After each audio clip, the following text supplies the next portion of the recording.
Welcome, ladies and gentlemen of the multiverse, wherever you might be listening, on this Earth, some parallel Earth, or the place that has the videos but doesn't seem to have the comics, so you may have no idea what I'm talking about. It tends to happen. My name is Rogue Convoy, and this is now Ultimate Mayhem. So you guys might have noticed for the last couple months I've kind of disappeared. We've just been taking a break, getting used to having the little one running around. Obviously he's up and running. And, I just felt kind of discouraged after the fact. I asked for some assistance with the tournament that I had started in April, and given the fact that I was doing this tournament, Defenders versus Defenders, I kind of just said, okay, no, I can't do this anymore. And so I took my time off. I just started doing my thing. So with that, I also started writing up my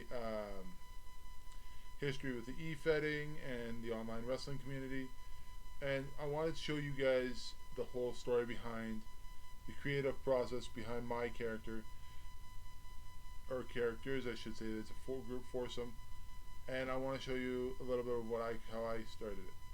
Now, that's going to be on its own separate channel. We'll probably be starting that in the next week or so. It'll be called Enter the Legion Verse, and as most people know it.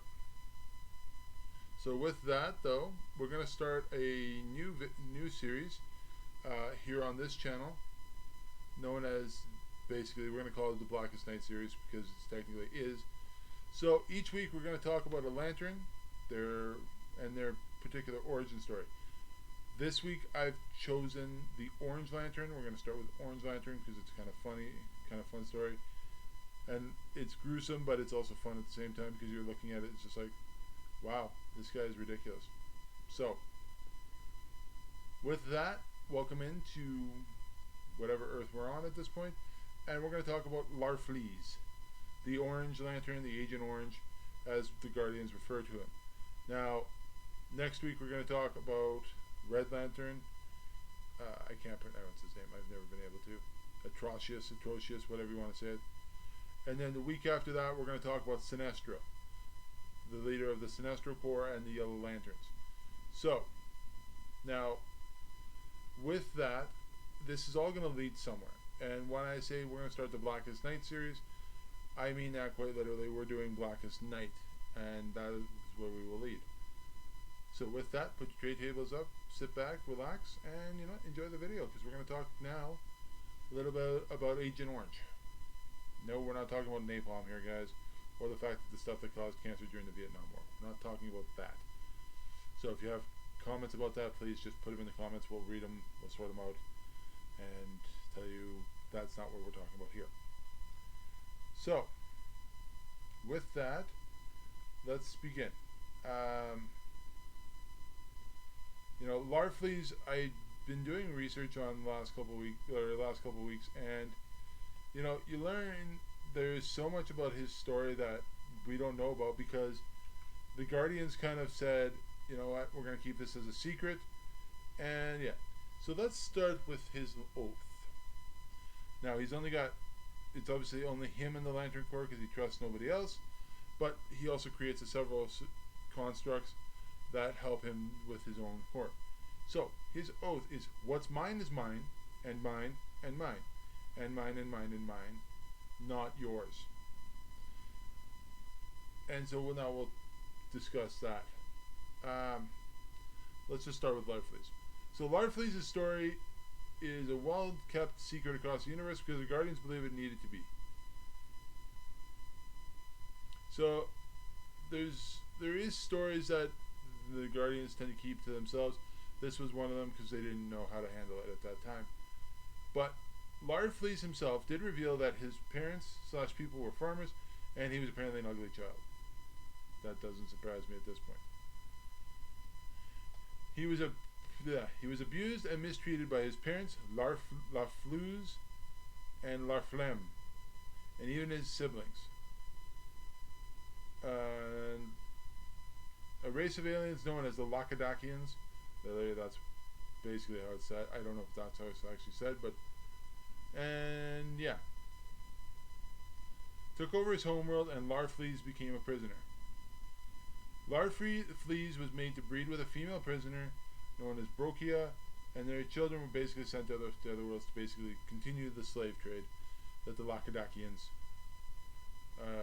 basically started on their planet. LarFleeze began his escape on a corpse cart and then climbed up through an incinerator and began a revolution on the planet. So basically, he escaped from slavery on a corpse cart, and as they were dumping him in, he managed to escape from there, and then he started the revolution. LarFleeze, though, himself, again, it seems to be like LarFleeze tells one thing, and then he tells a different story right after. Tells a different story. That he was part of a group of thieves that wanted to pull off the greatest heist on basically the universe. They went to a nearby planet, Maltus, where they lost one of their people and stole a bunch of treasure, a box, and a map. So, we'll continue on. The box in question, though, contained all of things Parallax. Now, if you remember that stupid Green Lantern movie, you realize that the thing that they were keeping at the center of the Earth here on Earth was Parallax. And so, basically, they believed that, Sinestro believed, that the only thing to fight Parallax was fear. And good luck with that. The true embodiment of fear. The one other thing they took was a map made by Malthusian Krona, which would lead them to a very valuable item. LarFleeze and the rest of the bandits went to Okara, where one of the members of the team were killed in the Forbidden Forest. The remainder, except for LarFleeze, died while arriving at the temple, but inside the temple, the item was the item that they had been hunting for. So basically, what was inside this temple, you may ask? It was the orange lantern power battery within it. And LarFleeze and two of his companions fought over the battery as they had become infatuated with it. So, orange lanterns are based on greed, more so than anything. So, that's why everybody started fighting over it. The Guardians then arrived on the planet with a group of manhunters, but the power they had was drained from them. So, basically, the orange light was, taking all the powers from the Green Lantern Guardians, and, turning it on. So, the other thing is, we're going to have a lot of talks about this, is the Manhunters are a group of robots that basically created by the Guardians to help them police the rest of the world, the rest of the universe. And I mean, they realized after a while that this was a failure, and they moved on and created the Green Lantern Corps itself.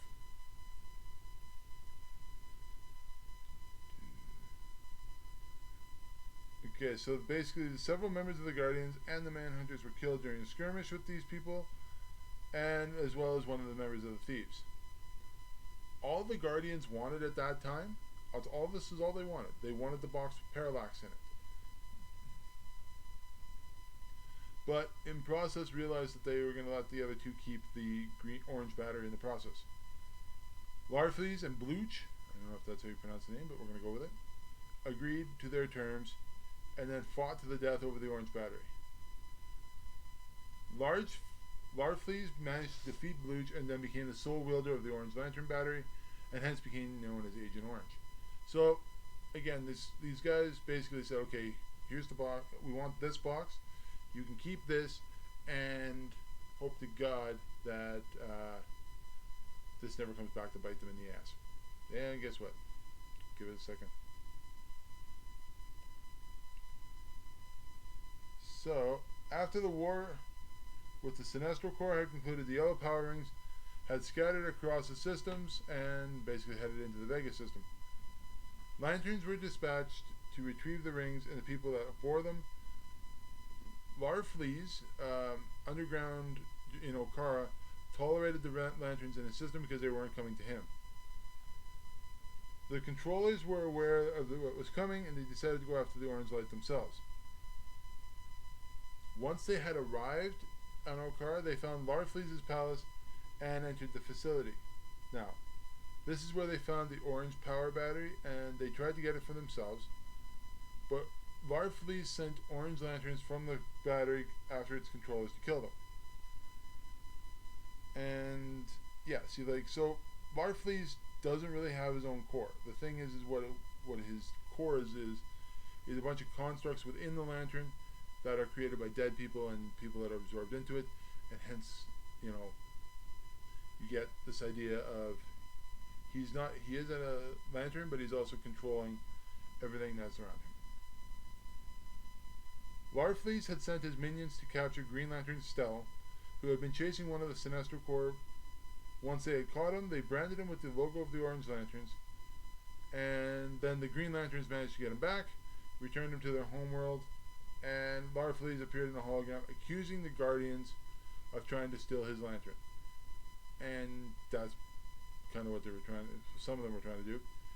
The Guardians shifted blames to the controllers who had entered the system. LarFleeze declared the treaty void and threatened the Guardians, giving them demands or they would face the wrath of the Orange Lantern. The Guardians held their grounds, saying they did not negotiate with terrorists, and then blasted the LarFleeze hologram, and then presented the motion to lift the territory bans. So they had a ban on this particular territory while they were hunting the Yellow Lanterns, but now, obviously with LarFleeze being a threat, they decided to lift it. Shut up. Even though the Guardians were hesitant on lifting the ban, they proceeded with it anyway. They headed back to Akara, and the Guardians, along with the Green Lanterns, were attacked by the Orange Lanterns. So, Guardians arrive on there. They tried to, obviously, they're trying to negotiate with LarFleeze, not working in their favor. And then they eventually get killed, or attacked by him. The Lanterns LarFleeze created started gathering energy from the constructs that the Guardians and the Lanterns were making. The Orange Lanterns managed to kill one of the Green Lanterns, Gretty, and stole his ring, adding the power from his own ring. So he basically killed one of the Green Lanterns and took the power from the Green Lantern ring and added it to his own. LarFleeze comes to the realization that he cannot steal Hal Jordan's ring, as it isn't green but a blue one. So at that time, Hal Jordan is not a Green Lantern, but he's a Blue Lantern. We'll talk about that core later on.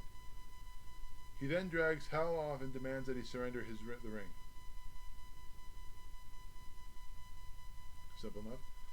LarFleeze tries to touch the Blue Lantern ring, as he wanted it for himself, but he is sent back by the power of it. This maddens LarFleeze, who begins to regale Hal Jordan with the tale of the Orange Lantern battery, and tries to negotiate to get his ring.